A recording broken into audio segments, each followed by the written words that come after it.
First of all, Jerry, give us a little bit of the background. You saw this Stateline movie, and what was, first of all, where did you play into all of this? Well, I started out, Buckwheat Beckwith had an old coupe, and he talked me into taking it out one night. And so I took it out, and he didn't tell me though that it only had 3-wheel brakes. The wreck happened in front of me, so I nailed the brakes so I didn't get in the wreck. Well, it threw me right around. And I was in good luck because I went sideways into the cars, but meantime a guy come in to me, real hard and destroyed the car.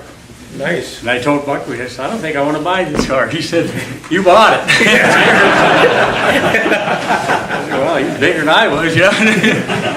So I dragged it home, and we didn't run much that year. And then What year was that, Jerry? Yeah, boy, I'm trying to think.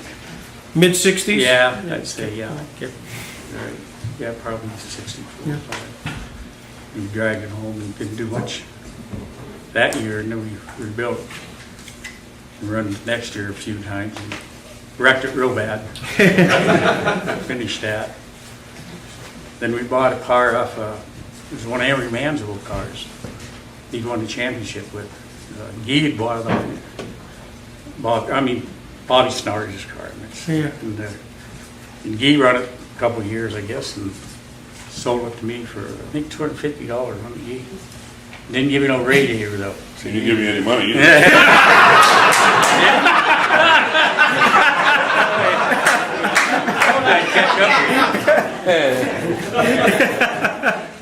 So anyhow, we went down to Hummingbird and run down to Hummingbird. Did the car handled good. That was a big thing. And then they got involved running the late model. Bob Polker, which had worked for him previously, and he wanted to run a Buick, so we tried to run a Buick, and it'd go like heck, but it wouldn't stay together. Never got the handling down because it couldn't keep the motor together. But Bob put a lot of money in the car trying to keep the motor working. And then I got hooked up with Guy, and we bought a. No, we took that Buick. It was a Skylark, and turned it into a Nova, and run that down Clearfield. And then we bought a Hyle car, went out to Beaverton, Michigan, bought another Hyle car. The kit car, they were just coming out with them. You bought pieces, the roll bars and everything are all, made up for you. And we run down to Clearfield with that car. It run pretty good. We were just starting to do real good. And we were going to Clearfield one night, and he was towing it on a trailer. And got in an accident and lost the car, burned up and everything. And that kind of did that. You went fishing. That was about the end of the racing deal. We had a lot of fun. Then I started watching Chubb Frank a lot, following him around, sponsored him. And my nephews, they all raced up in Vaughn. Helped with him a few times and helped him out.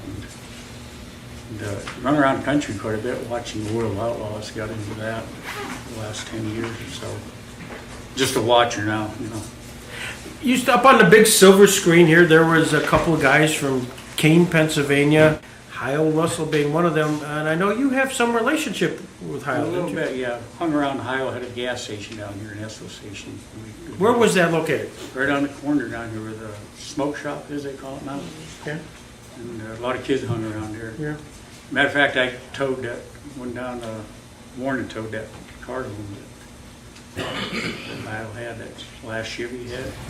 What was his reputation around here? His reputation? Right. Hyle was good, yeah. There was a lot of people went to the races at Stateline to watch him and Hyle. Or Eddie, they were the boys to watch,